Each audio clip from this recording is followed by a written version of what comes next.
마이크 테스팅, 마이크 테스팅.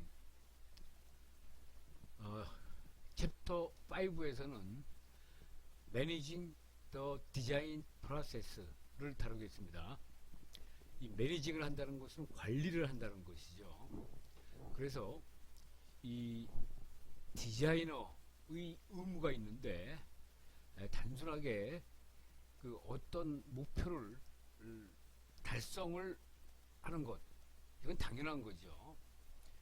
어떤 동작을 하도록 그 목적을 달성하는 것은 너무나 당연한 건데 거기에 덧붙여서 예산에 맞춰서 스케줄에 맞춰서 이 작업을 완수해야 되기 때문에 단순하게 목표 성능만 달성했다는 것으로 디자이너의 업무가 한정되는 것이 아닙니다.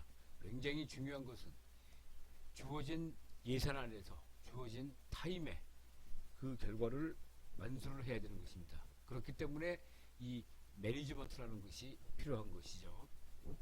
그래서 이 임무를, 이 두 가지 이 임무를 완수하기 위해서 우리에게 어떤 그 여러 가지를 알아야 되는데, 도대체 이 임무를 완수를 하려면은 몇 명의 사람이 필요하고, 그 다음에 어떤 기술이 필요한가, 그 다음에 우리가 그 실험실에 또는 공작실에 우리가 일을 맡길 때, 예를 들어서 프로토타입을 만들었을 때 그 사람들한테 얼마나 많은 부담을 주는지, 그쪽이 그 말하자면 다룰 수가 있는 정도의 일을 하라 그러는 건지, 너무 많은 일을 우리가 그쪽에다가 부담 주는 것은 아닌가, 또 우리가 알아야 됩니다. 그리고 당연히 또 우리는 제품을 다 만들었을 때 혹시 아주 특수한 또는 고가의 그런 장비가 많이 쓰이는 건 아니지만은 아주 고가의 특수한 장비가 필요하지는 않은가, 또 당연히 알아야 됩니다. 다 만들어 놓고 측정하려고 보니까 측정 기계가 없어서 쓸데없이 시간을 낭비해서는 절대로 안 되겠습니다. 그 다음에 어떤 재료가 얼마나 많이 언제 필요한 것이냐, 이것도 굉장히 중요한 팩터이기 때문에 명심을 해야 됩니다. 예를 들어서 건물을 짓는다고 했을 때 철골로 짓는다 이랬을 때 예를 들어서 그 철골을 H빔 같은 거, 이런 것들을 이게 필요하니까 미리 사야 되겠다 이렇게 하면 굉장히 곤란해집니다. 왜냐하면 땅부터 파야 되고 기초공사부터 해야 되는데 그동안 그걸 옆에 쌓아놓는 거죠. 그 쌓아놓고 이미 쌓아놓게 되면은 녹이 슬고, 또 실제적으로 문제가 또 뭐에서 발생하냐면은 아직까지 필요하지 않은데 미리 돈 주고 사오면은 사실 이자가 손해를 보게 되는 거죠. 그거 그냥 은행에 가지고 있었으면은 이자가 발생해서 이익이 됐을 텐데, 그리고 또 너무 일찍 해놓으면 나중에 다 녹이 슬어서 못 쓰게 되면 다시 사야 되는 거죠. 그렇기 때문에 이 얼마나 많이 언제 어떤 재료가 필요한 것이냐, 이것을 관리해야 되는 것도 사실 우리 디자이너, 즉 엔지니어의 임무가 되겠습니다. 그래서 이러한 그 질문들에 우리가 대답을 엔지니어가 대답하기 위해서는 이 디자인 프로세스는 잘 구성이 되어야 되고, 여러 사람으로서 체계를 완전히 갖추고 있어야 되고, 그 다음에 미리 다 계획이 다 돼 있어야 되겠죠. 그래서 이런 것들을 하는 것이 어떻게 구성하고 체계를 어떻게 하고 그 다음에 계획을 순서를 어떻게 잡느냐, 이것이 바로 프로젝트 매니지먼트에서 생각해 둬야 될 것입니다. 그래서 우리가 과연 프로젝트라는 것이 뭐냐, 프로젝트가 뭐냐 라고 봤을 때 그것은 하나 둘 셋 이렇게 셀 수 있어야 되고, 그 다음에 시작 날짜와 끝, 또는 언제부터 무엇부터 시작해서 마지막으로 결과물로 뭘 해야 되느냐, 뭘 내놔야 되느냐, 이런 것들, 결과물 무엇을 전달할 것이냐, 그러니까 정의가 되어 있는 그런 셀 수 있는 프로젝트 하나 둘 셋 이렇게 셀 수 있는 그런 종류의 업무를 우리는 프로젝트라고 부릅니다. 그래서 그 스페이스 셔틀 우주선을 만든다거나 이거 하나의 프로젝트가 될 수 있는 거예요. 다리 하나 만드는 거, 빌딩 짓는 거, 또 새로운 그뭐 지금 S20까지 나왔는데 S30 새로운 그 핸드폰을 만든다. 이것도 하나의 프로젝트가 되는 거죠. 그래서 이것은 이 프로젝트는 참 여러 가지 특징이 있는데 이 대량 생산하는 게 아니라 프로토타입 몇 개 만들어 보는 겁니다. 그래서 개발 프로젝트 하게 되면은 뭐 일단은 대여섯 개 만들어 보는 거죠. 그 다음에 우리가 하나, 둘, 세 개 셀 수 있는 메저러블한 그런 목표가 있다. 또는 뭐 높이가 얼마가 돼야 된다. 무게가 얼마가 돼야 된다. 뭐 어떤 기능을 갖추고 있어야 된다. 카메라는 몇 개 있어야 된다. 뭐 이런 측정 가능한 목표가 있는 것이고, 뭐 우리가 사용할 수 있는 동원할 수 있는 사람과 재료와 장비, 돈도 리미트 한정이 되어 있는 거죠. 그리고 일반적으로 우리가 프로젝트라고 부를 때 굉장히 복잡하고 그 다음에 사실 정답이 없는 거죠. 그리고 어떤 경우에는 빨리 해야 된다. 굉장히 급한 그런 경우도 있습니다. 그래서 이 프로젝트를 어떻게 이제 구성을 할 것이냐. 이제 프로젝트가 딱 있으면은 굉장히 큰 회사 중에서는 그 밑에 이걸 서포트하는 작은 프로젝트로 이렇게 나눌 수가 있는 거죠. 그래서 이 대기업에서는 이제 그 안에 사실 필요한 사람을 다 갖추고 있어요. 전기쟁이, 뭐 기계쟁이, 또 화학쟁이, 뭐 이렇게 여러 사람도 가지고 있었는데 사실 이 사람들이 한 가지 일만, 물론 뭐 프로젝트가 굉장히 크다면 한 가지 일만 하겠지만은 뭐 셀폰도 만들고 TV도 만든다 그러면은 뭐 일주일에 반은 이 프로젝트를 하고 나머지 반은 일주일에 반은 다른 프로젝트를 한다. 뭐 이런 식으로 구성이 되어 있고, 이게 중소기업 같은 경우에는 이 기계를 하는 사람들이 우리 어떤 전기 제품을 만든다고 했을 때 이 기계에 있는 사람을 항상 고용할 필요는 없죠. 그래서 우리가 사람을 갖다가 이렇게 아웃소싱을 하는 경우가 중소기업에서는 굉장히 많이 있고 대부분 한 번에 한 개의 프로젝트를 수행을 하게 되겠습니다.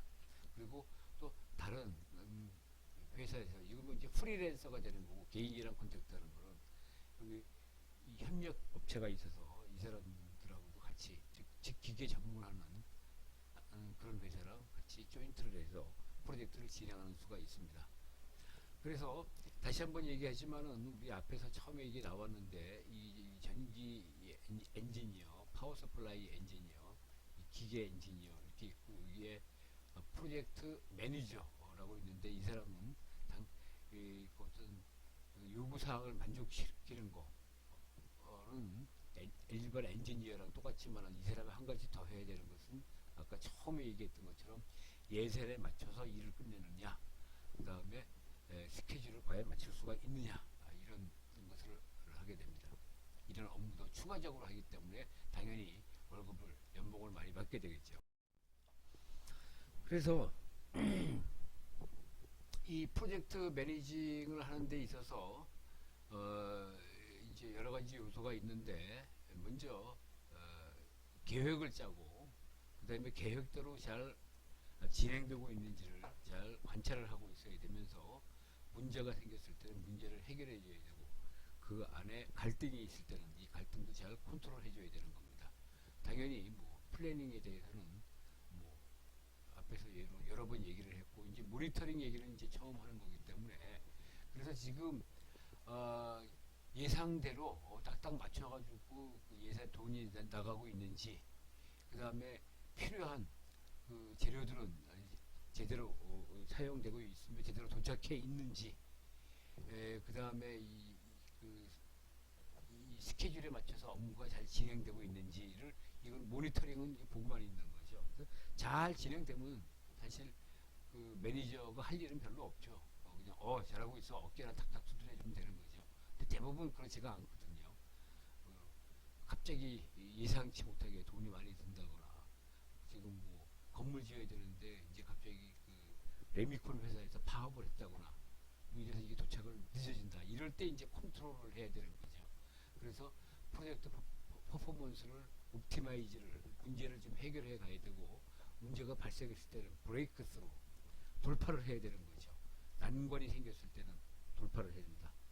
그러니까 뭐 갑자기 어느 지역에서 지금 우리가 건물을 또는 댐을 짓고 있는데 그 근처에서 전쟁이 일어났다. 이랬을 때 과연 어떻게 할 것이냐, 그 프로젝트를 어떻게 계속 진행시킬 것이냐, 굉장히 중요한 문제가 되겠습니다.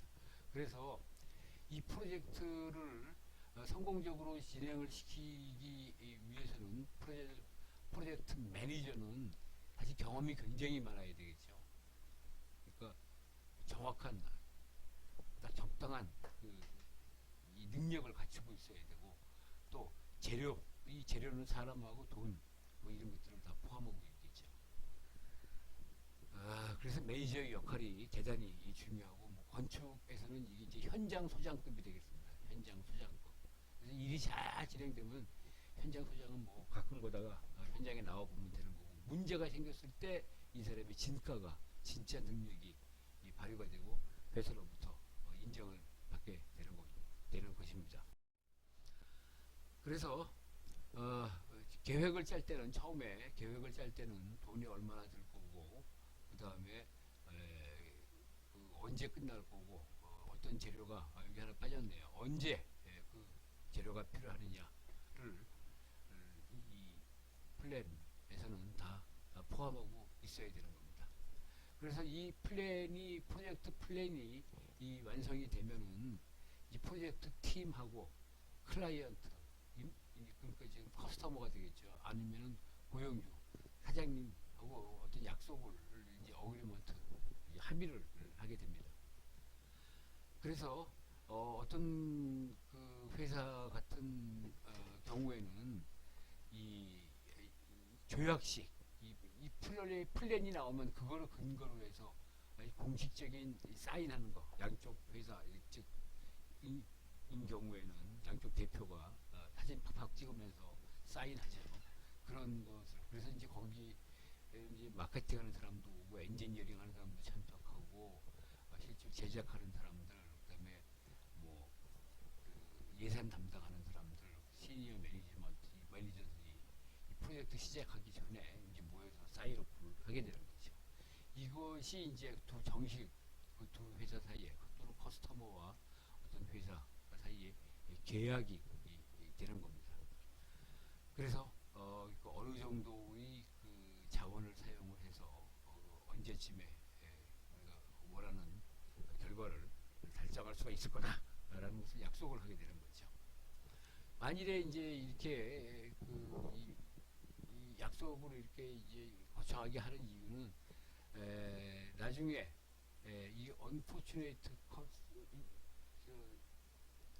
circumstance, 상황이 벌어졌을 때 이제 그 소송까지 이제 이르게 되는데, 예를 들면은 이제 뭐 전쟁이 났다, 또 거기에 뭐 지진이 나서 지금 문제가 생겼다, 도로가 끊어졌다, 뭐 이랬을 때 그런 것까지도 사실은 플랜에 우리가 포함을 시켜두는 것이 좋죠.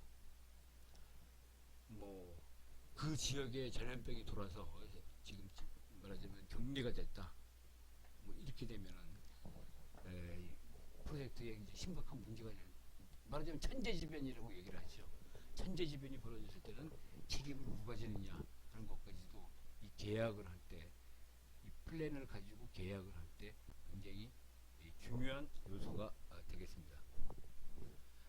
그래서 대부분의 그 프로젝트 플랜은 뭐 아까도 여러 번 얘기했지만은 일을 정확하게, 이 목표가 뭐냐, 스케줄은 뭐냐, 그리고 돈은 얼마나 들고, 그리고 어떤 재료가 필요하느냐, 사람은 몇 명이냐, 재료, 장비, 뭐 그다음에 말하자면 산 속에다가 댐 진다 그러면 거기다가 뭐 식사를 어떻게 할 것이냐, 뭐 이런 것까지도 사실, 그래서 우리가 한바라고 많이 얘기하죠. 한바라는 것은 현장에 그 프로젝트를 위해서 임시로 만들어진 식당, 이라고 얘기를 하는데, 그런 것까지도 이 플랜에 포함을 시켜야 됩니다. 예를 들어서 산 꼭대기에다가 송전 철탑을 세운다. 그랬을 때 그 사람 거기까지 도로를 언제 낼 것이냐, 몇 미터 폭으로 도로를 낼 것이냐, 그 다음에 거기 올라가면은 뭐 세수할 물도 없을 텐데 일하는 동안에 그런 물 같은 거는 어떻게 공급할 것이냐. 밥 먹으러 내려갔다가 다시 올라오면 하루가 다 갈 텐데 거기다가 식사 공급은 어떻게 할 것이냐. 이런 것까지도 다 포함이 돼야 되는 겁니다. 그래서 특히 댐 공사 같은 거는 주로 사람이 살지 않는 오지에 산속에다가 짓는 하는데 사실 그 철근부터 사는 것이 아니라 또는 그 포크레인부터 사는 것이 아니라 일단 트럭이 먼저 가서 거기 도로부터 내야 되는 거죠. 그래서 그거부터 시작을 하고 또 도로를 시작을 하면서 거기 살고 있는 사람을 또 다른 쪽으로 이주를 시켜야 되는 거죠. 그러니까 댐 공사 같은 거는 뭐 30년 걸리는 댐 공사도 있습니다. 그랬을 때 이 프로젝트 매니지먼트는 대단히 중요하다고 할 수가 있습니다. 그래서 이제 우리가 이 매니징을 하게 됐다는 것은 이제 그 프로젝트가 어느 정도 시작이 됐다는 건데, 근데 이제 이 프로젝트 플랜은 과연 언제 나오느냐? 그럼 시스템 디자인이 끝나면은 시스템 디자인을 하면서 어떤 일을 해야 되고 스케줄은 언제 어떻게 되고 재료는 뭐가 들어야 되고 이 예산은 얼마냐 이런 것들을 시스템 디자인 레벨에서 이런 것들을 생각해서 결정을 해야 됩니다. 그럼 이거 가지고 프로젝트 플랜이 나오고 이 플랜을 가지고 이제 실제로 일을 시작을 해서 이제 여기서는 디자인 매니지먼트 또는 프로젝트 매니지먼트가 시작되는 거죠. 이제 디테일 디자인으로 들어가게 되는 거고. 그러니까 사실 이 전 단계에서는 이 프로젝트 플랜이 없는 거죠. 그렇기 때문에 지난번에서도 강조를 했지만은 시스템 디자인이라는 것이 우리 이 공학에서는 가장 핵심 또는 꽃이라고 얘기를 할 수가 있겠습니다. 가장 중요하고 여기서 이 시스템 디자인을 얼마나 잘하느냐에 따라서 그 회사에서 이익이 많이 남느냐 아니면은 그 프로젝트 하고 난 다음에 그 회사가 빚이 많이 남느냐 파산하느냐 결정된다고 얘기할 수 있고 그 우수한 시니어 엔지니어를 얼마나 많이 가지고 있느냐 이런 것이 그 회사의 저력이라고 저는 얘기를 할 수가 있습니다. 자, 이래서 우리가 한번 예를 한번 들어봅시다. 그래서 일의 목표를 정확하게 디파인을 하는 것이 중요한데 우리 예로서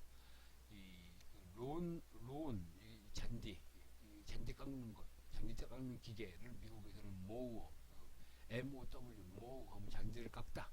그래서 잔디 깎는 기계를 수리하는 그런 회사에서 RPM 메저먼트 디자인, RPM 레볼루션 퍼 미니트 분당 회전수를 측정하는 기계를 만들어 달라. 그래서 이 시스템 엔지니어가 앉아서 우리 이렇게 지금 블록 다이어그램을 만들었다고 봅시다. 그래서 이거는 이제 그 아래 있는 이 부분은 이제 거의 회로가 되겠죠. 이 플럭도 이것도 회로가 되겠네요. 그리고 또 하나의 전문가가 이 파워 서플라이를 만들어서 요 5V DC 120V 미국이니까 AC를 받아서 5V DC를 만들어서 이것이 여기 뭐 디스플레이라든지 뭐 룩업 테이블이라든지 카운터, 디바이더, 뭐 펄스 쉐이퍼, 클럭 이런 것들을 다 구동을 시키겠죠.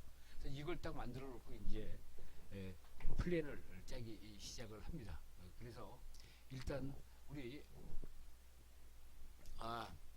잠깐 이제 디자인에서는 떠나가지고 이제 프로젝트를 한번 오거나이즈를 한번 해봅시다. 그래서 지금 같은 프로젝트는 좀 작은 건데 심플 간단하게 해서 만들어 보면은 이것도 누가 했냐면은 그 프로젝트 매니저가 이 일을 하는데 그 사람이 이제 자리에 앉아가지고 이제 머리를 돌리면서 자기 경험을 다 동원하고 기술을 다 동원해서 이게 시스템 디자인은 한 15일쯤, 4월 15일쯤 끝나겠다.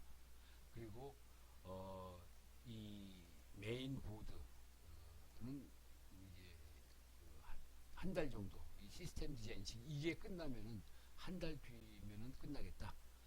파워 서플라이 하는 사람, 여기 지금 밑에 나왔던 거죠. 파워 서플라이 하는 사람, 그 파워 서플라이도 같이, 그 다음에 컨트롤 패널, 여기에 들어가는 이제 컨트롤 패널 같은 거, 패키징 컨트롤 패널이 들어가려면 스위치 같은 것이 있어야 되고, 스위치를 어디다 고정을 시켜야 되기 때문에 그런 것들을 따로 해가지고 15일까지 딱 끝내면은, 그럼 요거를 다 결과를 그날 15일부터는 요걸 다 모아가지고 다 인테그레이트를 하고 테스트를 하면 요거는 한 일주일이면 끝나지 않을까.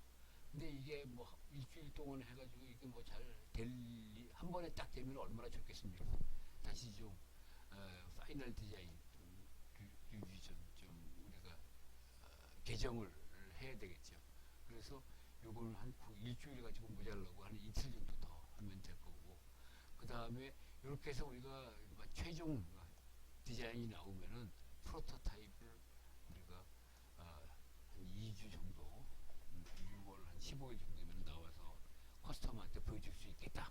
그래서 이 일을 하려 그러면은 이 시스템 디자이너하고 매니지먼트를 하는 프로젝트 매니저는 이제 일을 보든이라는 사람이 하고, 서킷 디자인은 한 2명 정도, 이게 안에서 이게 할 일이, 보드가 지금 이런 것들이 굉장히 많습니다. 그 다음에 이제 패키징 디자인은 이제 이 사람이 하고, 그 다음에 이런 엔지니어들이 도면을 그려주면 그거 가지고 뭐 뚜덕뚜덕 만들어보고 테스트만 해놓는 사람이, 테크니션이 하나 있어야 되고, 대충 자기 경험으로부터 재료비는 얼마, 그 다음에 이거 비싼 측정 장비가 필요한데 요거는 우리가 렌트를 하자, 뭐 한 달 정도 렌트를 하자, 그래서 이 정도면 되지 않겠느냐 해서, 아주 프로젝트가 간단한 경우에는 이거 하나로 해가지고 보고하면은 그래 진행을 하지 뭐, 이렇게 결정이 나는 거죠.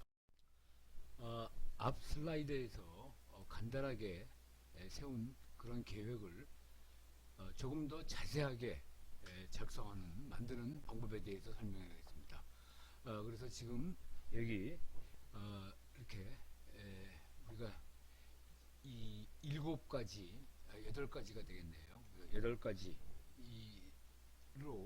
우리가 어떤 임무를 이렇게 나열을 했고, 또 각각의 사람들이 얼마나 일을 해야 되고 언제까지 일을 해야 되는지를 명시한 이런 표를 예로 한번 여기에 보여주었습니다.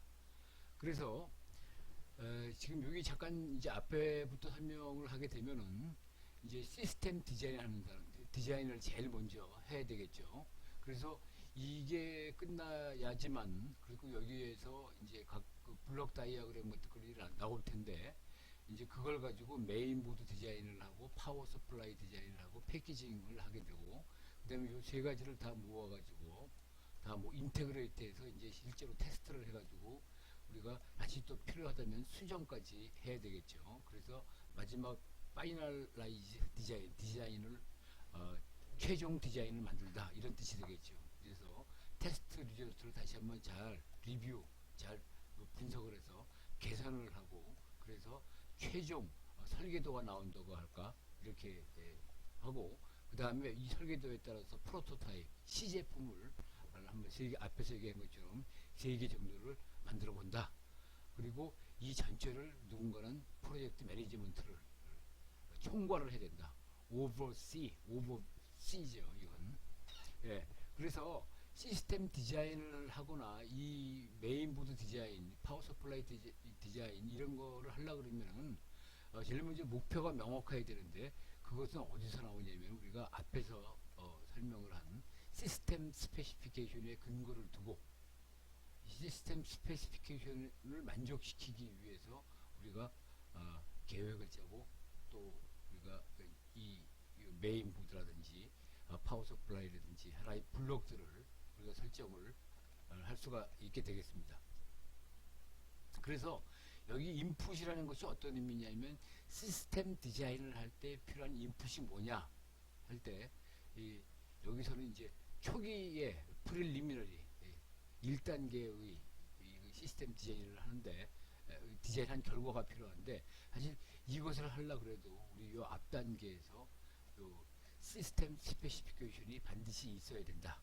그래서 요것이 이 단계의 인풋이 되는 거고, 그 다음에 요 시스템을 좀 통합을 해서 요 앞에서 한 요 세 가지를 다 통합을 하고 테스트를 하려면 인풋이 뭐가 있어야 되냐면 메인보드가 만들어져 있어야 되고, 파워 서플라이가 만들어져 있어야 되고, 패키지도 즉 외관이 어느 정도 뭐 3D 프린터로 요새는 다 만들죠. 대량 생산이 아니기 때문에 요것이 이게 인풋이 되고, 그러면은 요것이 끝나게 되면은 아웃풋이 이제 요 다음 것이 되겠고, 그래서 그 테스트 결과를 가지고 분석을 다시 해서 파이널라이즈드 디자인, 그래서 디자인을 확정을 하고, 요 끝에 결국은 최종 파이널라이즈 디자인이 나오면 이거 가지고 프로토타입을 또 받고 만들고 이렇게 되는 것입니다.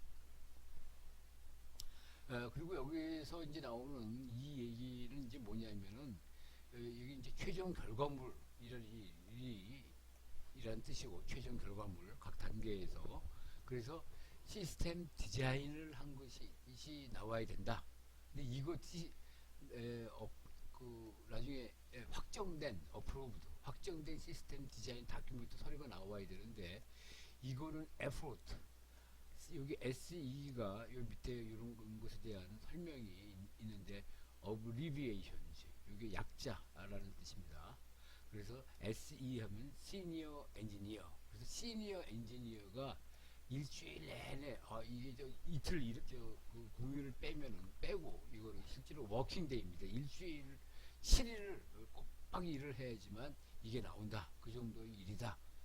사실 전체를 다 내려다 보면서 그 시스템 전체를 다 볼 수 있어야 되기 때문에 사실 이 단계가 굉장히 제일 중요한 단계라고 얘기할 수 있죠. 그래서 오래 걸립니다. 근데 이 일만 할 수가 없기 때문에 7일 내내 이 일만 할 수가 없기 때문에 오전에는 요거 했다가 오후에는 다른 프로젝트 또 하고 그래야 되기 때문에 총 걸리는 시간은 3주. 그 3주 동안에 7일은 요 프로젝트에서 시스템 디자인을 하기 위해서 쓸 수밖에 없다. 필요한 시간이다. 라는 그런 얘기가 되겠습니다. 그래서 메인 보드에서는 스키매틱 서킷, 그다음에 아트워크, 여러분 잘 몰라도 됩니다. 파트 부품이 뭐가 되고 이거 조립을 어떻게 하고 서킷의 동작을 어떻게 설명하고 요거 다 하는데, DE 하면은 디자인 엔지니어, 이거 TE는 이제 그 테크니션 엔지니어링 하고, DO는 드로잉 오피스, 정말 깨끗하게 그림 그려주는 사람 말하는 거죠. 그래서 20일 걸리고 15일 걸리고 15일 걸리고 이게 동시에 다 진행되는 거기 때문에 이건 요거 그냥 다 합해서 이게 나오는 게 아닙니다. 이 4주 동안에 이제 이런 일을 해야 되고, 파워 서플라이 같은 경우에도 역시 같은 사람들에서 요걸 1주면은 되고, 패키징 디자인 하는 거는 이 3주 정도 걸리고, 그 다음에 이것이 다 끝나게 되면은 이제 테스트를 하고 조립을 해서 요거는 이제 우리 한 일주일 정도 걸린다고 이렇게 얘기를 할 수가 있고, 이렇게 이제 해서 한 11주 정도 토탈을 하면은 이게 끝나겠다. 이제 이런 거를 한번 만들어야 되는 겁니다. 누가 만드느냐? 시니어 엔지니어 또는 프로젝트 매니저, 뭐 이런 사람들이 이런 서류들을, 이런 표라든지 이런 것들을 만들어야 되겠죠. 자, 그래서 과연 어떤 프로젝트가 있을 때 이게 몇 가지 정도로 이렇게 지금 8가지, 사실은 7가지죠. 이거는 총괄하는 거니까. 얼마나 많이 하는 것이 잘라야 되느냐? 근데 사실 정답은 없고 적당히 해야 되는데, 일반적으로는 우리가 블럭 다이어그램 하나 그랬으면은 그 블럭에 대해서 하나하나마다 블록의 숫자만큼 나누는 것도 괜찮고, 그리고 한 사람이 요거를 다 하는 것이 제일 좋은데, 이제 사실 메인보드 같은 경우에는 거기 이제 뭐 디지털 부분도 있고 아날로그 부분도 있으니까 2명 또 3명 이렇게 들어갈 수도 있는 거죠. 그래서 그게 마일스톤, 이것이 뭐냐면은 이제 목표 날짜 이렇게 생각하시면 되겠습니다. 목표 날짜. 어느 날짜가 되면은 어떤 블럭이 어떤 태스크, 어떤 임무가 끝나야 된다라는 것이 명확해질 수 있도록 그 태스크의 숫자를 만들어 줘야 되고, 아까도 얘기했지만 이게 적당이라는 것이 이 트레이드 오프, 너무 많아도 안 되고 너무 적어도 안 된다, 이런 의미가 되겠습니다. 그래서 이제 스케줄을 짜야 되는 것이 또 굉장히 중요한데, 이 스케줄을 짜는 여러 가지 방법에 대해서 소개를 하겠습니다. 그래서 첫 번째 이제 많이 쓰는 방법이 실제로 회사에서 이 제일 먼저 있는 것이 이 네트워크 다이어그램이라는 게 있습니다. 네트워크 다이어그램. 요거는 다른 말로 프리시던스 다이어그램이라고 부르기도 하고, CPM, Critical Path Method Diagram이라는 거 부르기도 하고, PERT, Program Evaluation and Review Technique, 이렇게 쓰기도 하는데, 이런 그 네트워크 다이어그램에는 사실 여러 가지 방법이 있습니다. 이런 네트워크 다이어그램에는 어떠한 것들이 포함이 되어 있어야 되냐 하면은, 좀 글씨를 막 읽기는 힘들기 때문에 되도록이면 도표로 작성을 해야 되고, 업무와 업무 사이, 태스크와 태스크 간에 어떤 관계가 있느냐, 어떤 것이 먼저 돼야 되고 어떤 것이 그 결과물을 가지고 이러냐를 한눈에 알아볼 수 있도록 그려야 되면서, 그 다음에 이 스케줄을 옵티마이즈 하기 위해서 우리가 요거 계획을 이렇게 좀 바꿀 수도 있다. 그러니까 그런 아이디어를 창출하기 쉽게 우리가 이 네트워크 다이어그램을 작성을 해야 됩니다. 그래서 회사에서 실제로 현장에서 굉장히 많이 쓰는 방법 중에 하나가 여기 액티비티 온 에로우 메소드라고 있습니다. AOA라고 이제 줄여서 얘기하는데, 건설 회사라든지 대기업에서는 이런 것들을 많이 작성을 해서 한눈에 알아볼 수 있게 벽에다가 딱 붙여놓습니다. 그래서 일을 처음에 시작해서 이제 이건 위크 제로 시작을 한 겁니다.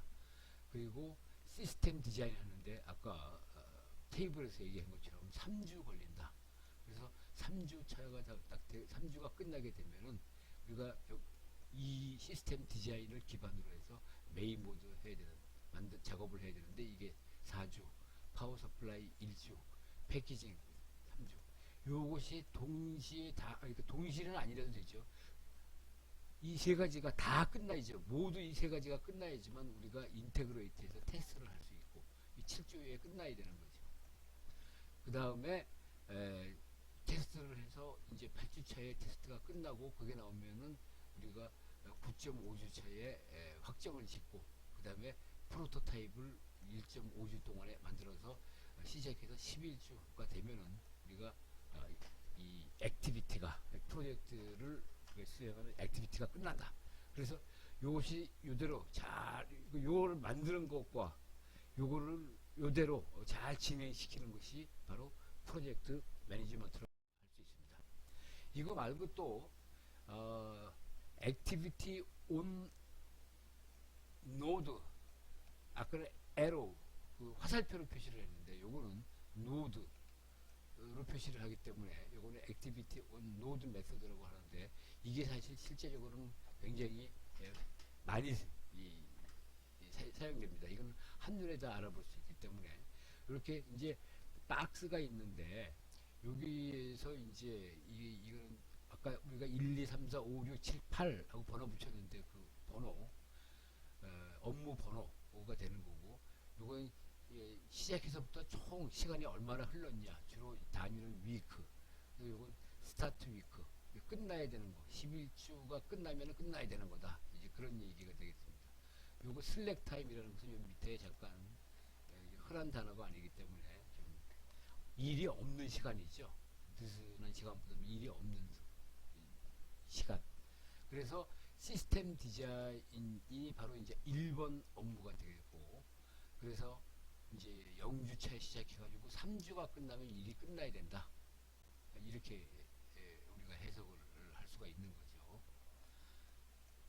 그래서 이거 이제 3주차에서 해서 7주, 뭐 이제 3주에서 4주 이렇게 되고 7주 뭐 이렇게. 그리고 이제 이 크리티컬 패스라는 것이 이제 굵게 이제 표시를 했는데, 여기 보면 요거는 4주 걸리고 요거는 1주 걸리고 요거는 3주가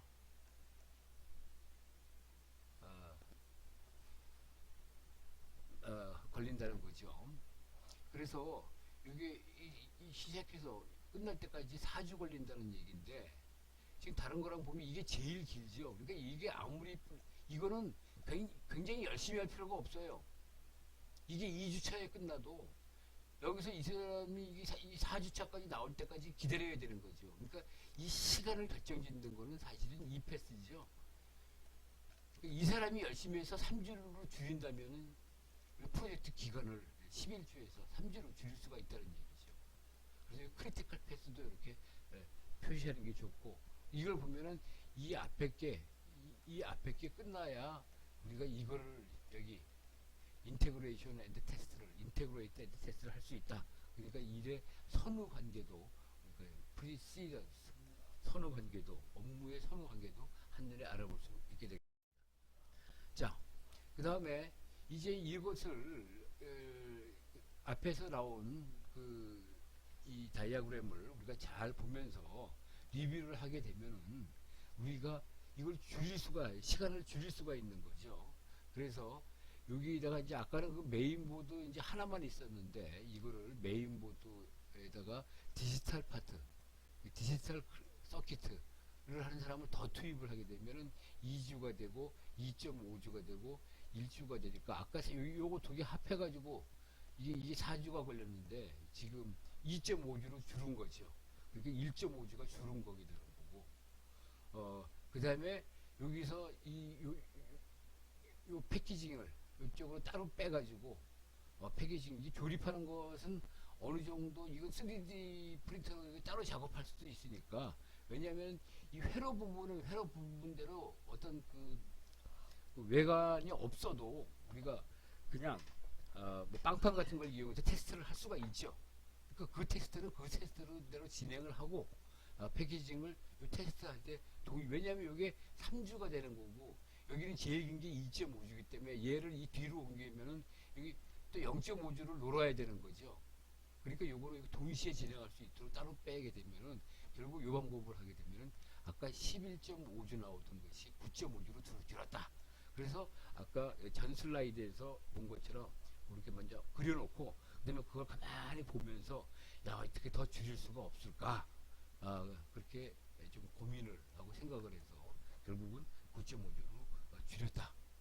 이런 것들이 바로 시스템 프로젝트 매니지먼트 할 수 있겠습니다. 또 아까 것도 그리면서 또 굉장히 많이 쓰이는 것이 이제 바 차트인데, 이건 겐트 차트에다가 마일스톤 차트를 갖다 붙인 겁니다. 그래서 이 밑에 있는 것이 이게 마일스톤 차트예요. 그리고 이 부분 처음에 겐트라는 사람은 이 부분 이렇게 그리는 방법을 그 사람이 제안을 했습니다. 그래서 아까 걸 표로 하고 그리면은 요게 이렇게 끝나야 되고, 메인보드하고 파워 서플라이는 지금 이렇게 4주, 3주, 이것도 굉장히 일목요연하게 우리가 알 수가 있죠. 그래서 이거는 이제 그 대학원에 가서, 특히 이런 것들은 대학원에서 이제 그 연구 제안서를 쓸 때 이 방법을 굉장히 많이 쓰고, 회사에서는 그 아까 봤던 그런 그 액티비티 온 노드를 더 많이 쓰는데, 거기서 그렇게 쓰게 되면은 우리가 쉽게 옵티마이즈를 할 수가 있기 때문에 그렇죠. 근데 이것도 소형 회사에서는 굉장히 많이 그리는 그런 그림입니다. 그래서 이 마일스타인만 보면 이 프로젝트 매니지먼트는 이제 시작, 3월 25일 날 시작을 하게 되는구나.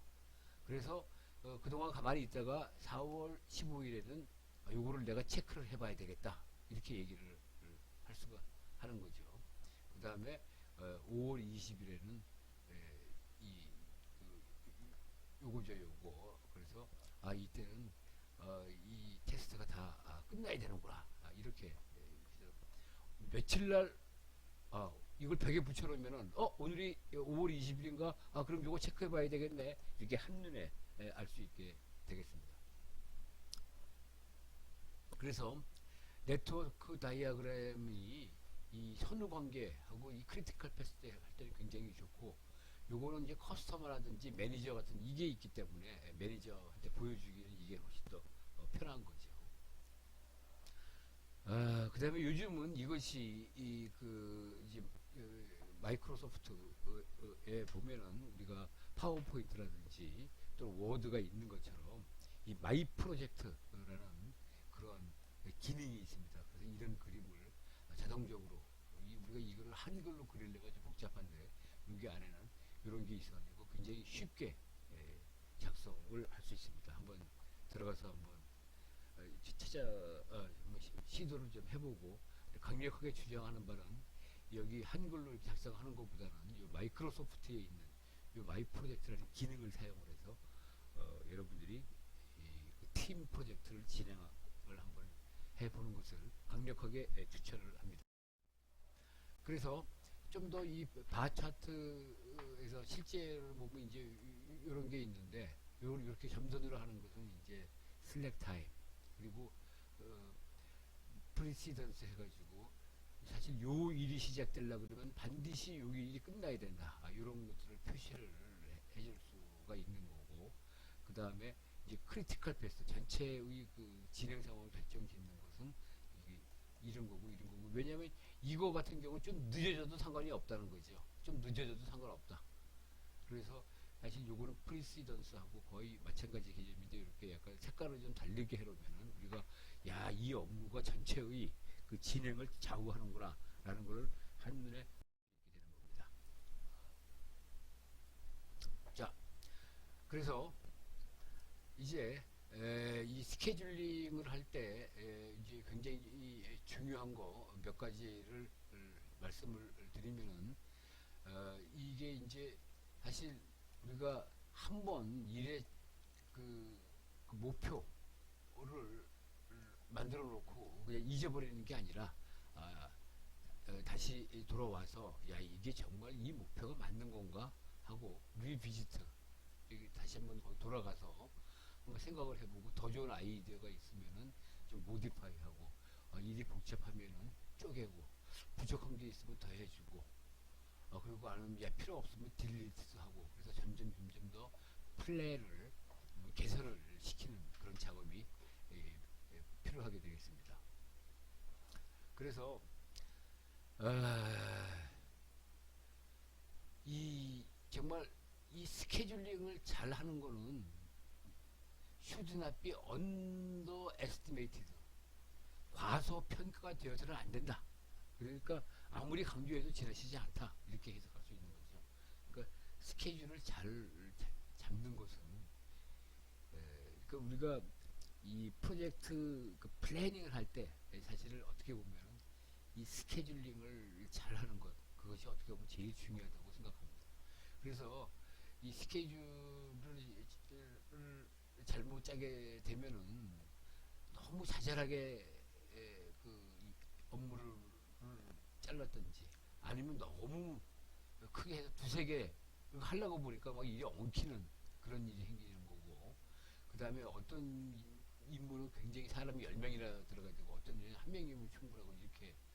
그래서 사실 이 분배하는 데는 사실은 룰은 없습니다. 그러니까 말하자면 경험 많은 사람이 자기 경험하고 지식을 토대로 잘 이 프로젝트를 짜야 되는 거고, 이 프로젝트 매니지먼트 시스템 must serve the project, not the converse. 그러니까 이 프로젝트를 그 말하자면 우리가 이 플랜이 지키는 것이 중요한 건 아닙니다. 사실 프로젝트가 잘 진행되도록 우리가 돕기 위해서 이 프로젝트 플랜을 만드는 거지, 이 플랜을 지키기 위해서 프로젝트를 한다는 해서는 안 되는 거죠. 그러니까 막아서는, 반대가 돼서는 안 돼요. 그러니까 자꾸 많은 경우에 보면은 이 플랜을 지키기에 급급해가지고 플랜 난 다 지켰다. 근데 잘 지키면 뭐합니까? 결과가 안 나오면. 그러니까 사실 이 프로젝트 플랜 또는 스케줄이라는 것은 이 프로젝트를 성공시키기 위해서 이 도와주는 그런 개념이고, 그런 개념으로 사용을 해야 되는 것이, 그걸 지켜서는 지키려고만 해서는 안 된다, 그런 말씀을 또 강조를 하고 싶습니다. 그리고 또 하나 명심을 해야 되는 거는 그 시스템이 얼마나 까다로우냐, 그것이 우리가 이 스케줄링이라든지 플랜에서의 그 인포메이션의 정확성 같은 거하고는 별로 상관이 없다. 그러니까 사실 우리가 이 플랜을 잘 짜고 계획을 잘 짜고 스케줄링을 잘 하는 거는 사실은 시스템이 까다롭기 때문에 그렇게 하는 것이거든요. 그러니까 변명이 통하지 않아요. 그러니까 특히 이 플래닝을 할 때, 스케줄링을 할 때는 우리가 정확성에다가 신경을 많이 써야지, 그 시스템의 까다로움에 거기에 대해서는 신경을 쓰지 않는 것이 좋습니다. 자, 이제는 굉장히 이제 골치 아픈 문제고 우리 이공계 학생들에게는 참 어려운 문제인데, 이 그 원가 계산 에스티메이션 하는 것을 좀 생각을 해보고, 당연히 그것은 우리가 그 재료를 어떻게, 어떤 재료가 언제쯤 필요하냐 하는 것과 굉장히 깊은 관계가 있겠죠. 이 코스트를 어떻게 보면 여기서 이건 이제 원가라고 얘기하기도 좀 그렇고, 비용이라고 할까요? 프로젝트 비용을 우리가 산정하는 것은 우리 이공계 학생들한테 좀 힘든 과제인데, 여기에서 나오는 것처럼 먼저 사실 우리가 어떤 부품이라든지 자원이 필요하냐, 이건 리소스라 그러면 인적 자원뿐만 아니라 부품 이런 것도 다 들어가는 거죠. 그 다음에 어떤 장비가 필요하냐, 이거를 우리가 계략적으로 에스티메이트를 해야지만 우리가 비용을 우리가 산정을 할 수가 있겠습니다. 그래서 우리가 한번 이제 실제적인 예를 한번 들어보면, 우리가 앞에서 이제 어느 날짜에 이거 해야 되는지 이거는 한번 만들어 놨고, 그 다음에 누가 해야 되는지도 이제 만들어 놨는데, 여기서 이제 예산에서 머티리얼 하면 이제 드디어 이게 이제 재료비가 되는 거죠. 그래서 머티리얼 코스트 하면은 재료비 MC 현장에서 참 많이 쓰는 단어인데, 그 제품의 MC가 얼마냐, 순수하게 재료비만 얼마냐, 이런 의미가 되겠습니다. 그 다음에 요거를 뭐 측정하고 또 만들 때 우리가 특별한 장비가 있으면 빌려야 되는 장비 값이 얼마냐 해가지고 뭐 토탈 어느 정도 된다. 그래서 우리가 프로젝트 시작은 날짜는 3월 25일이라고 예상이 된다. 이제 이렇게 뭐 계획을 짰다고 보면은 이제 결과적으로 여기에는 인건비가 안 들어가 있죠. 그러니까 이제 회계과에서 이거 뭐 이게 어떻게 예산입니까? 인건비도 없지 않습니까? 이제 이렇게 얘기를 하게 되는 거죠. 그래서 우리가 실제로 어떤 제품 같은 거를 개발할 때 개발 비용 같은 거를 따질 때 우리가 크게 다이렉트 코스트하고 인다이렉트 코스트 두 개로 나눌 수가 있는데, 이 다이렉트 코스트에는 뭐 당연하게 이 월급 인건비가 들어가야 되고, 그 다음에 또 사실 우리가 이거 해서 이익을 얼마나 남겨야 되겠다 하는 것도 사실은 코스트에 들어가는 겁니다. 그리고 이 앞에 했던 이런 거 뭐 당연히 이런 것들은 직접적으로 연결되어 있는 건데, 인다이렉트 코스트라는 것은 뭐냐면 다른 말로는 오버헤드 코스트라고 이제 우리 얘기를 하는데 그 회사가 있는 그 건물에 렌트를 얼마로 해야 되고 이게 어 그 뭐 통신비는 얼마가 돼야 되고 뭐 세금 같은 거는 어떻게 돼야 되고 그래서 이제 또 회사 운영하는데 이자 같은 게 있는데 그 이자가 여기에 포함되느냐 여기에 포함되느냐가 이제 고민인데 사실은 그거는 인다이렉트 코스트로 들어가는 게 맞는 것 같습니다. 그래서 이게 이제 그 버든드 레이트가 있고 언버든드 레이트가 있는데 이거 언버든드 레이트라는 것은 우리가 아, 그 인건비를만 우리가 얘기를 하는 거고 버든드 레이트라고 그러면은 인건비에다가 우리가 오버헤드를 포함한 거 이것을 우리는 버든드 레이트라고 하는데 아, 사실 요거는 여러분들이 이제 회사에 들어가서 한 10년이나 15년 정도가 지나면은 이제 여기에 대해서 고민을 많이 하게 되고 아마 그때쯤 돼서 여러분들이 회사에서 엔지니어로서 인정을 받게 되면은 어떤 그 프로젝트 매니저급으로 된다 그러면 이제 회사에서 많은 경우에 그 MBA 코스를 경영학 석사 코스를 회사의 경비로 보내주게 되고 거기서 이러한 것들을 이제 좀 자세하게 배우겠습니다. 그래서 이제 프로젝트 매니저에게 있어서 이제 굉장히 이 중요한 사항은 뭐냐면 여기 프로젝트 매니저 그래서 그 이 그 그 각종 자원들 중에서 어떤 것들이 이 프로젝트에 들어가야 되는 건지 그 프로젝트에 해당하는 건지 그 다음에 사실 어떤 예를 들어서 우리가 어떤 측정 장비를 썼을 때 그 측정 장비를 샀는데 다른 프로젝트에서 이걸 사용하지 않을 거냐 그러면은 예를 들어서 우리가 오실로스코프 같은 거를 샀다고 하면은 그게 한 150만 원입니다. 그러면 이 프로젝트에 이 150만 원 중에서 몇 퍼센트가 얼마 정도의 비율이 이, 이 프로젝트에 해당하는 거냐 사실 그거를 정하는 것이 사실 굉장히 어렵고 중요한 거죠. 다시는 안 쓸 거다 이 프로젝트만 하고 사실 그런 건 살면 안 되는 건데 그런 거는 렌트를 하면 되는 거죠. 그래서 그걸 잘 조절하는 것이 중요하다고 봅니다. 그래서 인건비는 시간당 얼마짜리냐 또는 뭐 하루에 얼마짜리냐 일당이 얼마냐 이렇게 계산할 수도 있고 또 내부에서 그 도와주는 사람들 그럼 이 샵이라고 하는데 머신샵 야 요거 하나 좀 깎아줘 해서 할 때 부탁해서 깎아주는 사람 만들어주는 사람 그 다음에 이건 회로도 깨끗하게 그리는 사람 이런 사람들은 이제 그 내부 비용으로 들어가야 되는 거죠. 그 다음에 아웃소싱 하는 경우에 이건 얼마에 발주를 내면 되겠다.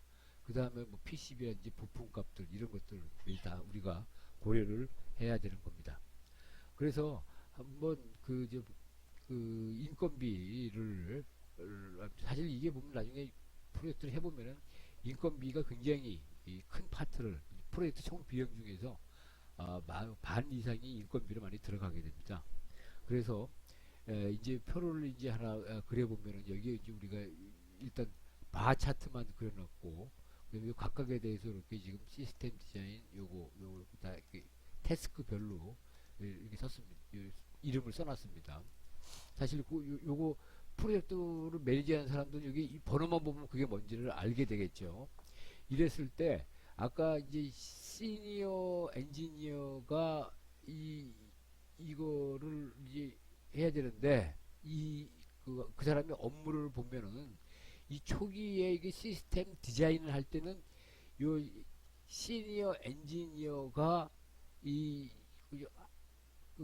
말하자면 한 0.7일 정도 하루에 매 하루 종일 그거 하는 게 아니지만 상당히 하루에 여기 일이 하루라는 소리죠.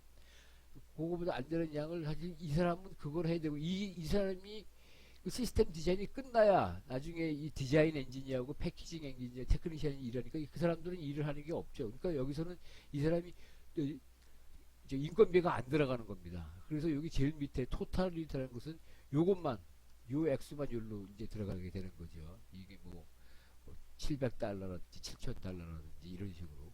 그래서 이제 막상 일이 시작하면은 이 사람은 거의 지금 말하자면 거의 사흘 내내 이 일만 하고, 패키징 하는 사람들은 뭐 이는 하루 여기 이틀 되니까 요거 싹 다 합해가지고 토탈 며칠 이제 이게 다시 한번 여기 날짜네요 이거는. 죄송합니다. 그래서 이 투입 때는 그 하루에 투입되는 그 날짜, 그 투입되는 날짜가 이 일을 완수하기 위해서 요 기간 동안에는 이런 날짜가 이제 필요하다, 이렇게 이제 그림을 그릴 수가 있습니다. 이게 사실 이거 보면은 갑자기 놀고 있다가 갑자기 여러 사람이 한꺼번에 바빠지죠. 이 투 어브럽트 인기로도 이게 사실 별로 좋지가 않습니다. 일이 좀 부드럽게 시작을 해서 점점 일에 익숙해질수록 이제 가속이 되는 걸로 해야 되는데, 너무 빨리 이렇게 어제까지는 그냥 다 놀다가, 지금 여기서 보면 어제까지는 다 놀다가 여기 어느 날 갑자기 이제 바빠지는 거죠. 모두 다. 그러면 일이 막 뭐라 그럴까 좀 그, 엉키는 경우가 많고, 그래서 사실 이렇게 짜는 것은 크게 좋지는 않습니다. 그 다음에 여기서도 보면은 요 일이 끝나고 여기 요 화살표가 사실 여기로 들어가야 되는데, 여기 시니어 엔지니어는 이제 요 동안은 자기는 아무것도 안 해도 되니까 이 사람은 다른 프로젝트에서 일을 할 수가 있고, 또 다른 프로젝트에 일을 하기 때문에 이 사람이 월급을 많이 받는 거죠. 그래서 이거를 경우에 can be moved to here. 그래서 for load leveling, 이게 아까 얘기했지만 이게 이제 너무 갑자기 일하니까 일 터지니까 요거를 조금 어떻게 보면 이렇게 바꾸면 여기 일이 좀 갑자기 이 사람은 좀 늦게 시작해도 되니까 좀 우리가 여유 있게 이걸 고칠 수가 있습니다. 그래서 사실 이런 바 같은 걸 만들어 놓고, 그 다음에 지금 여기 말씀드린 것처럼 각 사람들이 일이 지금 분배가 어떻게 되느냐를 이렇게 그리고 난 다음에 이거 수정을 해서 잘 만드는 작업이 굉장히 그 시니어 엔지니어에게는 중요한 일이라고 할 수가 있겠습니다. 근데 이제 이런 저기 플랜을 짤 때 그 사람이 하루 종일 이 일을 하게 만들면 굉장히 사실 위험합니다. 한 하루에 그러니까 우리 8시간 근무면은 88이 64, 한 6시간 반 정도면 끝낼 수 있게 일을 해야 됩니다. 이게 왜냐하면은 다른 사람이 좀 아프면은 가서 도와줘야 되는데, 자기 일 하느라고 바빠지면은 어느 한 사람이 아파버리면은 그 보조 인력이 그 대신해줄 사람이 없거든요. 그러면 프로젝트의 진행에 스케줄이 늦어지는 문제가 있기 때문에 너무 빡빡하게 짜야 되겠습니다. 그래서 이 버짓을 잘 그 예를 한번 들면은 아까 그 그림에서 보면 시스템 디자인, 요거를 이제 시니어 엔지니어가 7일 동안 일하고, 그 다음에 인테그레이션에서 테스트 할 때 하루 정도만 이 사람은 투입되면 되고, 디자인을 갖다가 나중에 확정 지으려면 이 사람이 결정권이 있기 때문에 좀 다른 사람보다 이 디자인 엔지니어나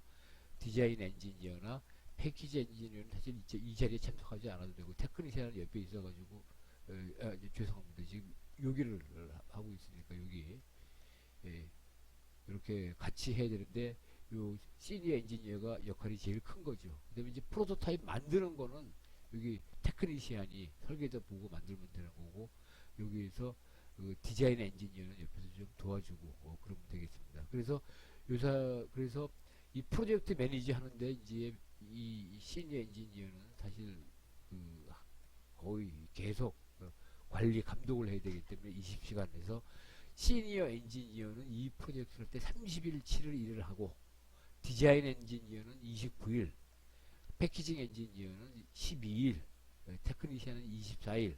그래서 이 사람들의 하루 일당이 시니어 엔지니어는 650불, 디자인 엔지니어는 450불, 이 사람은 그 이제 고졸이 기능공이라거나 아니면 2년제 대학 나온 사람이 250불, 뭐 이런 식으로 그 일당을 해서 이제 곱하면은 이게 킬로니까 이게 19,000불, 19,500불, 500달러 뭐 이렇게 되는 거죠. 그래서 요거 다 이제 더해가지고 인건비가 이제 이렇게 44 서비스 여기 이 서비스 이쪽으로 하는 사람들 인건비가 11.7 그 다음에 이 여기 서플라이 경비라고 그러죠. 익스펜스 경비 뭐 교통비라든지 뭐 이런 것들 그래서 경비가 얼마고 그 다음에 뭐 다리 저 기타 해서 토탈 이렇게 나오게 되겠습니다. 그래서 사실 이런 회사의 사정도 좀 알아서 캐시 플로우가 굉장히 중요합니다. 그러니까 회사에서 빵꾸가 나서 그 이자가 많이 나가게 해서는 안 되고 현금의 흐름을 잘 파악해서 이거 회계과하고 잘 회계팀하고 잘 이게 파이낸싱 이 돈 꾸고 빌려주고 하는 그런 것을 파이낸싱이라고 하죠. 자금 조달이 굉장히 중요하다고 하는데 이거는 아까도 얘기했지만 프로젝트 매니저급은 돼야지 뭐 회사라 그러면은 뭐 이사급이든지 고참 부장 정도 들은 이거를 생각을 해야 됩니다. 그리고 또 이 프로젝트 진행할 때 그 대형 프로젝트 같은 거 예를 들어서 그 뭐 LNG 운반선 이건 뭐 우리 돈으로 뭐 배 한 척에 뭐 2천억 되는데 그 2천억짜리 배를 만들면서 그 다 회사 돈으로 만들고 마지막에 돈 받는다 이렇게 되면 그 회사 망하죠. 만드는 회사는. 그리고 대부분 계약할 때 착수금 30, 뭐 중도금 40, 마지막에 인도하면서 마지막 검사 끝나면 30% 이런 식으로 하니까 돈이 언제 들어오고 또 약간 그 우리가 그 만들 때 돈이 부족하면 중간에 은행에서 돈을 꿔야 되기 때문에 그런 것도 잘 생각해야 됩니다. 그래서 여기 나오는 것은 어드밴스 페이먼트 from a client라는 게 이게 물건 받기 전에 클라이언트가 물건 받기 전에 아까 같이 착수금이라든지 중도금 요걸 이제 어드밴스 페이먼트라고 우리가 부릅니다. 그래서 이게 이제 4월, 5월, 6월에 돈이 얼마가 필요하다. 이제 토탈 이 여기서는 사실 여기는 하나도 돈이 없는 이유가 이제 뭐냐면은 필요 없는 이유가 뭐냐면은 뭐 월급을 한 달에 있다 주면 되니까 시니어 엔지니어가 일하는 동안에는 돈이 들어갈 일이 없죠. 없죠. 근데 이제 이 시간이 지나면서 이제 이 나머지 사람들이 일을 할 때는 이제 실제로 돈이 들어가기 시작해서 이 캐시 플로우가 이렇게 되겠습니다. 그래서 이 이제 프로젝트 매니저 사실 여러분들은 이제 그 순조롭게 회사 생활을 한다면은 프로젝트 매니저까지는 쉽게 당연히 여러분들 능력이 있으니까 올라갈 텐데 이 사람은 역할이 모니터링을 스케줄대로 잘 진행되고 있는지 그 다음에 이 보고는 꼭 윗사람한테만 하는 것이 아니라 팀 멤버들에도 꼭 보고를 해 같이 지금 이 프로젝트 진행 상황을 팀 멤버도 다 알아야 됩니다. 그러니까 윗사람한테 보고하는 건 당연하지만 팀 멤버에게도 꼭 자세하게 설명을 해줘서 협조를 얻도록 해야 되고 당연히 문제는 항상 생깁니다. 이 문제가 생겨서 미치겠다가 아니라 드디어 내가 내 역할을 할 일이 생겼구나 이렇게 생각하면 됩니다. 풀어야 됩니다. 그래서 요 각각에 대해서 좀 설명을 하자면은 이제 이 모니터링은 잘 진행되는 것을 이제 관리하는 건데 중요한 거는 모니터링은 발로 해야 됩니다. 이 프로젝트 매니저 지금 왜냐하면 담당자들은 앉아서 열심히 일하고 있거든요. 근데 열심히 일하고 있는 사람한테 야 어디까지 진행됐는지 나한테 와서 보고해봐 그러면은 또 보고서 만들어야 되고 일할 시간이 줄어드는 거죠. 그러니까 자기는 알고만 있으면 되는데 그러면 프로젝트 매니저는 그 사람한테 가서 야 지금 잘 되고 있는 거지 하고 물어보고 그것이 진정한 매니저입니다. 불러가지고 보고해 이거는 모니터링이 아닙니다. 매니지먼트가 아닙니다. 그 다음에 지금 몇 퍼센트 진도가 정도 나가 있는지 이것도 잘 파악해야 되는 거고 그리고 이 스케줄의 지금 상황이 어떠냐 그러면 이제 말하자면 지금 오늘 날짜가 여기인데 이제 이렇게 돼가지고 내일이면 끝나야 되고 요거는 제대로 끝났고 그러면 이런 것들을 잘 파악하는 것이 이 프로젝트 매니저의 역할이라고 있습니다. 그래서 그 다음에 이제 다시 한번 좀 어려운 얘기를 하게 되면은 지금 요것도 여기서 보면 이제 P 하면은 오리지널 서비스 그 다음에 이제 M 하면은 머티리얼 또는 그 외, 그리고 토탈 이렇게 돼 있고, 시스템 디자인 할 때는 인건비가 얼마고 머티리얼이 얼마다 이런 것들을 어, 이 month of May 5월달에 예만 이렇게 들었습니다. 그래서 실제로는 얼마인데 이게 버짓하면 예산, 그리고 이건 실제 예산하고 또 실적 이렇게 이런 표를 하나 만들면, 결국 이거는 지금 이런 그래프를 하나 딱 그려가지고, 이게 엑셀로 그리면 쉬우니까 지금 여기가 예산은 돈이 처음에 별로 안 들다가 중간에 한참 일할 때는 예산이 많이 소요됐다가 그 다음에 이제 요거는 이제 포캐스트 예상이죠. 지금 여기는 오늘 날짜고 보고하는 오늘 날짜고 이렇게 되면서 실제로는 지금 이게 예산이야. 여기 있습니다. 여기 지금 버짓 이게 예산이고 요거는 지금 액추얼, 그 다음에 앞으로는 이렇게 될 것 같아서 약간 초과할 것 같다 이런 예상을 월별로 하는 것이 굉장히 중요합니다. 그래서 우리가 리포팅을 이제 아까도 얘기를 했지만은 우리가 리포트는 꼭 이 리포팅은 높은 사람한테 하는 건 당연하지만 팀원들도 알아야 되기 때문에 사실 회사 가면 항상 일주일에 한 번 정도는 회의를 하죠.